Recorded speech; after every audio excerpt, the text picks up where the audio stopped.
une production Binge Audio.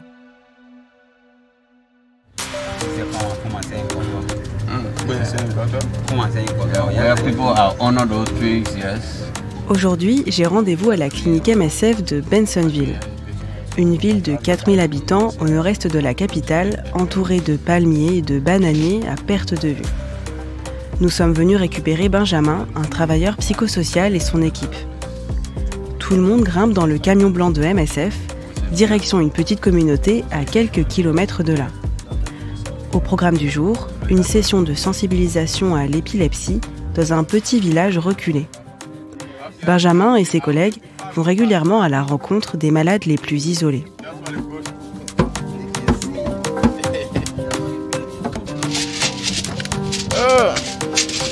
On est un peu serré à l'arrière du camion. L'équipe a embarqué un djembé et un djabara, un instrument composé d'une calebasse et de perles. Ce sera très utile pour chauffer l'assemblée. L'équipe va frapper aux portes des maisons pour rameuter le public.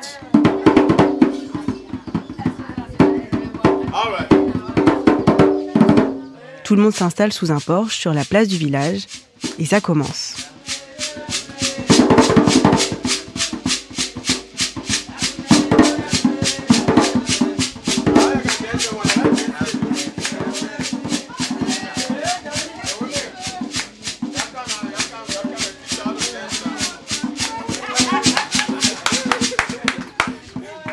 Le chef du village vient présenter ses salutations à l'équipe de MSF.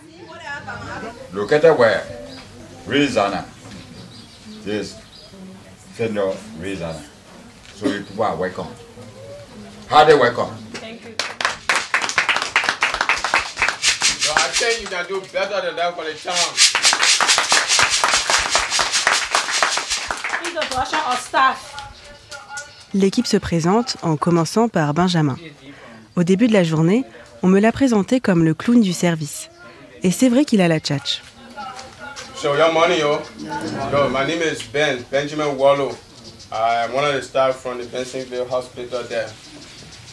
Pendant plus d'une heure et demie, c'est lui qui va animer la séance du jour. Le problème avec la santé mentale, c'est que sans la communauté, sans le soutien de la communauté, nous ne pouvons rien faire. Sans votre soutien, on ne peut pas y arriver. Donc on veut travailler main dans la main avec la communauté. On veut que tout le monde soit impliqué et travaille ensemble. La famille, la communauté, c'est pour ça que nous sommes là aujourd'hui, pour partager nos idées et travailler ensemble. Pour commencer, 3 membres de l'équipe jouent une petite scène de théâtre.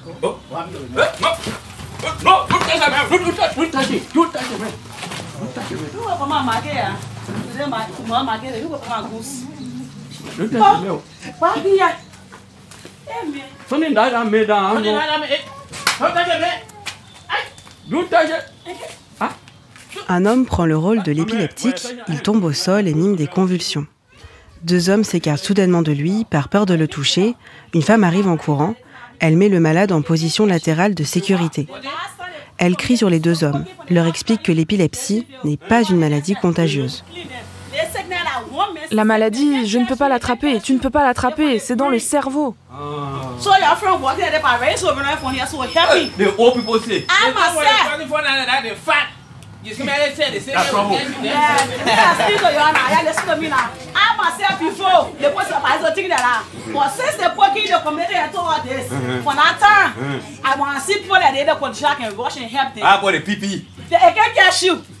Elle leur demande d'emmener le jeune homme à la clinique de Bensenville pour qu'il ait accès à des soins gratuits.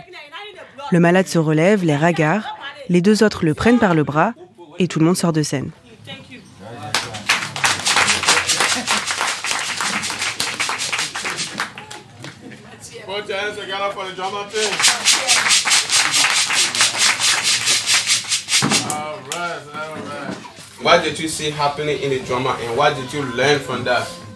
Qu'est-ce que vous avez vu dans la pièce de théâtre et qu'est-ce que vous avez appris ?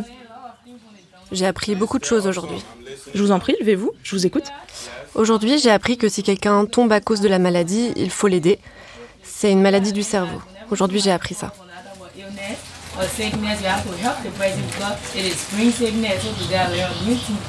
Après quelques instants, Le chef du village vient présenter à l'équipe de MSF un homme assez âgé.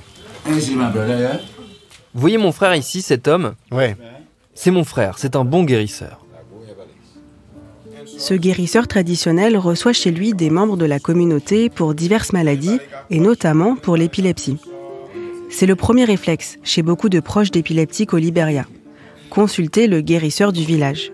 Il connaît tout le monde et on fait appel à lui pour tous les maux de la vie. Mais pour l'épilepsie, c'est plus compliqué. Un guérisseur traditionnel n'a pas les moyens de soigner cette maladie.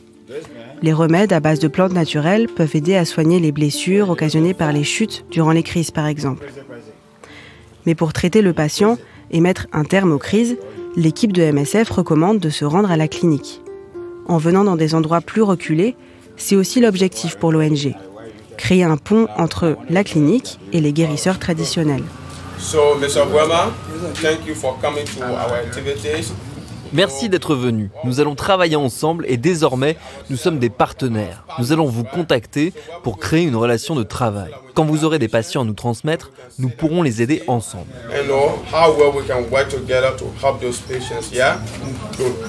Travailler main dans la main pour accompagner au mieux les malades sur toutes les étapes du soin. La réunion se termine, je me dirige vers le guérisseur pour discuter un peu. Il m'explique qu'il a beaucoup de patients dans sa communauté. Pour n'importe quel problème, quand on m'appelle, je peux aider. En tant que guérisseur, j'aide les gens pour tout type de maladie.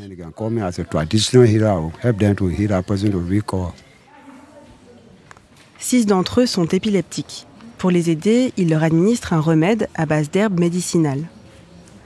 Pour lui, cette réunion, c'est l'occasion d'en apprendre plus sur les symptômes de l'épilepsie. Et ces informations, il pourra les transmettre aux membres de sa communauté. J'ai apprécié la réunion. Je veux qu'on travaille ensemble et maintenant, ils ont mon numéro. S'ils m'appellent, je viendrai. Hier, ils m'ont prévenu qu'ils seraient là. Je n'avais pas d'autre choix que de venir. Je suis prêt à travailler avec eux. Dès qu'ils m'appellent, je serai là.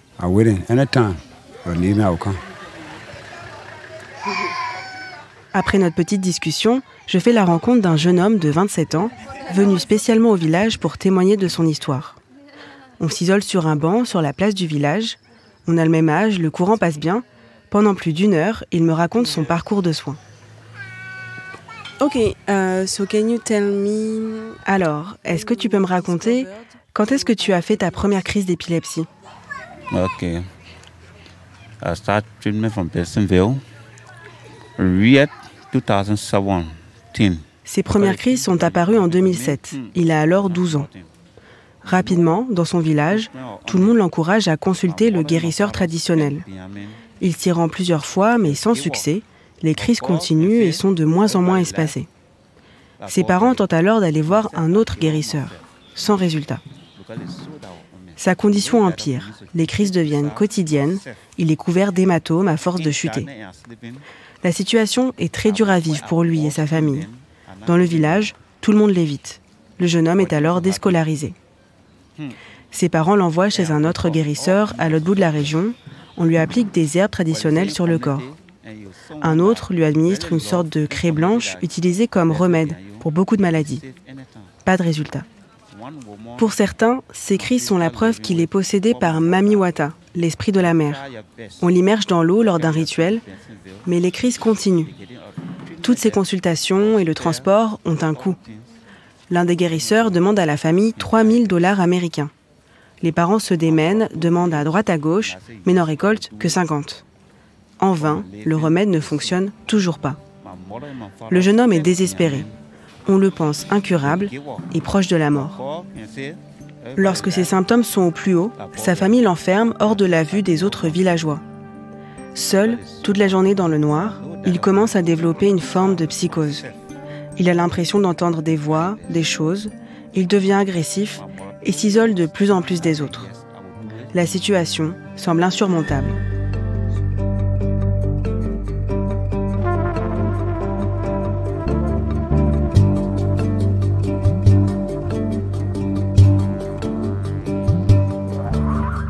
Benjamin, le travailleur psychosocial de la clinique, m'explique que ce travail de collaboration avec les guérisseurs est essentiel pour mettre fin aux parcours douloureux, comme ceux du jeune homme.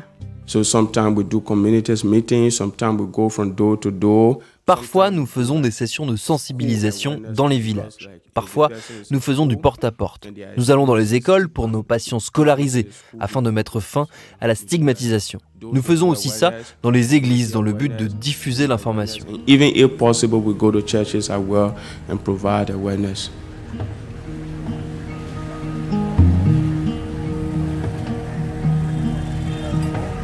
En étant au plus proche des communautés, les soignants peuvent aussi mieux suivre les patients et les encourager à prendre leur traitement régulièrement. Il n'est pas rare pour Benjamin et son équipe de voir des épileptiques enchaînés dans les villages. En faisant du porte-à-porte, en allant voir les communautés les plus reculées, l'équipe psychosociale peut identifier ces personnes et leur venir en aide. Benjamin connaît bien le jeune homme qui m'a raconté son histoire. C'est un patient de sa clinique. Il faisait des crises de convulsions presque toutes les nuits. Il avait des hématomes sur tout le corps. C'était devenu un paria dans le village. Les gens lui crachaient dessus. Quand ils le voyaient arriver, les gens changeaient de route pour ne pas le croiser.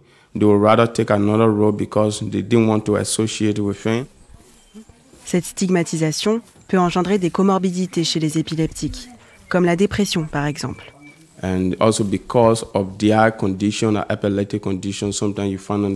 À cause de cette maladie, les épileptiques n'ont souvent aucune estime personnelle. C'est très compliqué pour eux de s'intégrer à la société. Ils sont parfois déprimés. C'est pour ça qu'en séance de thérapie, on essaye de trouver des solutions pour qu'ils retrouvent goût à la vie.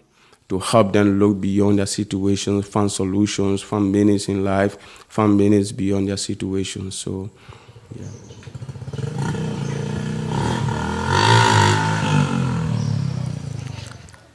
When the first my brother did it in our own town, he said our Gina follow me.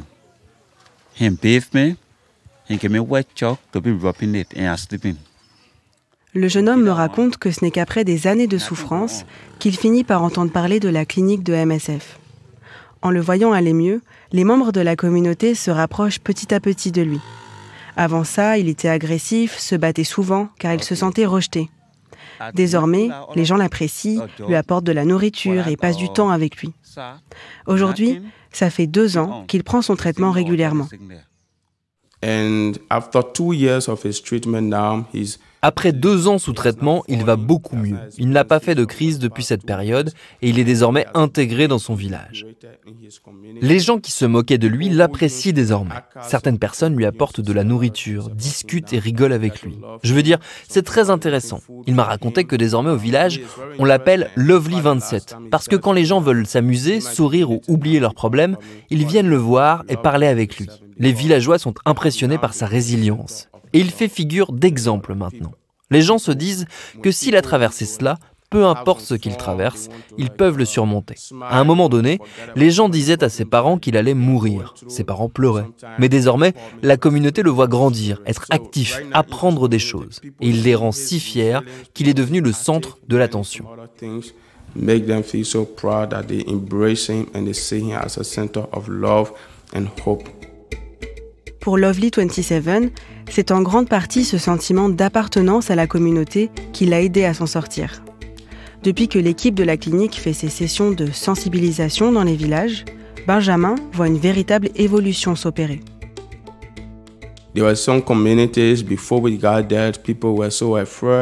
Avant, dans certains villages, les gens avaient peur des épileptiques. On les évitait, on les insultait. Mais après nos interventions, on voit certaines personnes amener des malades à la clinique. Le village s'organise même pour récolter de l'argent pour le transport. Dans certains endroits, les personnes épileptiques travaillaient gratuitement pour les autres. On les forçait à laver les habits des autres ou à enlever les mauvaises herbes. Mais les mentalités ont évolué. On constate un vrai changement. These behaviors toward epileptic patients, and so we see this changing through the awareness. Mais pour lui, il faut désormais aller plus loin dans le soin communautaire. So we see that our patients are lacking of other basic support. On voit que nos patients vivent dans de mauvaises conditions. On leur prescrit un traitement, mais ils ont aussi besoin de manger, d'un logement. Mais bien souvent, le proche aidant est aussi celui qui rapporte de l'argent au foyer. Et en tant que travailleur social, quand je vais sur le terrain, je vois parfois des patients qui vivent dans une maison au toit percé. Durant la saison des pluies, je vois des gens dans ces conditions et c'est juste insupportable. Les larmes me montent aux yeux. Mais qu'est-ce que je peux faire ? You are going with the tears, you are sharing tears, but what can you do? Il aimerait créer un nouveau volet de prise en charge axé sur le soutien financier des patients. For example, patients are relapsing, patients are missing a time of appointment, right? Des patients rechutent, ne se rendent pas au rendez-vous. Et quand il manque un rendez-vous, ça désorganise tout le traitement. Mais c'est parce qu'ils n'ont pas d'argent pour venir. Si on avait un programme d'aide financière, on pourrait les aider à payer le transport. Parfois, des patients viennent et ils n'ont rien à se mettre sur le dos. Nous pourrions avoir un programme de soutien aux familles en difficulté, aider des familles à monter leur entreprise ou les accompagner dans un projet, leur apporter du soutien pour qu'ils puissent avoir les moyens d'amener le malade à la clinique. On pourrait aussi leur donner de la nourriture. They can have the means of always bringing a patient to the clinic for that treatment and also providing some food too. Yeah. Mais ce travail social sur le terrain demande énormément de moyens. Et pour l'instant, la prise en charge est concentrée sur le comté de Montserrado. Certaines communautés sont encore complètement exclues du soin.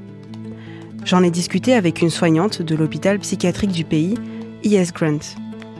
Rappelez-vous, c'est le seul hôpital psy avec 80 lits pour 5 millions de Libériens. Ces professionnels sont passionnés par leur métier et ça se voit. Mais ils aimeraient pouvoir faire plus. We do not have the adequate space enough to accommodate all of our clients. Nous n'avons pas les moyens de soigner tout le monde. Au Libéria, il y a 15 comtés et nous n'opérons que dans un seul. Nous avons des patients qui viennent de tout le pays et nous ne pouvons pas tous les aider. And we have referrals coming from the remaining 14 and we cannot contain all. Certains patients arrivent à l'hôpital après des jours de voyage. Impossible aussi de pouvoir se rendre dans leur communauté pour faire un travail de sensibilisation. Nous avons besoin d'étendre nos services. À l'heure actuelle, nous ne faisons pas de suivi après hospitalisation. Donc parfois, nos patients rechutent et ils doivent revenir. Nous avons besoin de ressources pour pouvoir les suivre sur le long terme. Et notre hôpital n'est pas assez grand, donc nous ne pouvons pas garder les patients plus de 6 semaines. L'idéal serait d'avoir un service de transition avant qu'ils rentrent chez eux, pour pouvoir les surveiller et les laisser sortir quand ils sont aptes à reprendre une vie normale. Pour sortir de l'hôpital, il faut pouvoir reprendre des activités. Les accompagner jusqu'au bout permettrait de reconstruire leur estime personnelle et leur confiance en eux. Nous avons besoin de plus de soignants, de plus de psychiatres. 21 infirmiers psychiatriques pour 4,5 millions d'habitants, ça ne suffit pas. Nous avons besoin de plus de personnel. So we need additional nursing staff, we need additional staff ratio. Chez tous les soignants, les patients et les proches aidants que j'ai rencontrés durant ces 10 jours de reportage, le manque de ressources financières est une source d'inquiétude constante. How do you feel sometimes about your job facing the... Et comment vous vivez ce manque de ressources ? Ça se passe comment pour vous ? Well, it's challenging for me because I understand also we are post-war country. Liberia is a post-war country. C'est dur pour moi parce qu'on vit dans un pays qui a traversé une guerre civile. On a subi plusieurs épidémies et en plus de ça, nous sommes un pays pauvre. C'est dur de faire face à des patients qui n'ont pas les moyens de vivre décemment et qui ne peuvent même pas s'acheter des médicaments. On a quelques histoires qui se terminent bien, quelques success stories. Souvent, les patients rentrent chez eux et ils peuvent reprendre une vie normale. Ils retrouvent un travail et une bonne position dans la société. Et tout ça, c'est grâce au merveilleux staff que nous avons ici, les docteurs et les infirmiers qui font leur maximum. Staff that we have here, including the doctors and nurses that are taking their best out of what they can do.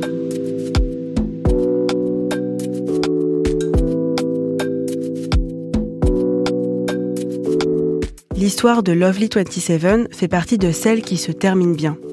Maintenant qu'il est stabilisé, il témoigne tant qu'il le peut pour inciter les autres à se soigner et à ne plus s'isoler.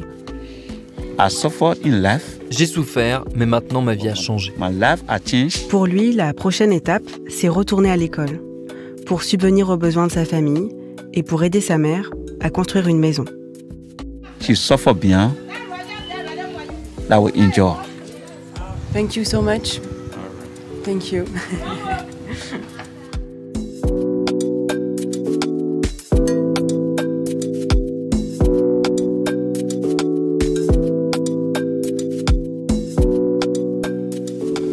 Merci à Iris Ouedraogo pour ce reportage réalisé par Adèle Itel El Madani et produit en partenariat avec MSF. Programme B, c'est un podcast de Binge Audio préparé par Lauren Bess et Charlotte Bex. Tous nos épisodes, les anciens comme les nouveaux, sont à retrouver sur toutes vos applis de podcast. Cherchez-nous sur Internet si vous voulez nous parler et à très vite pour un nouvel épisode.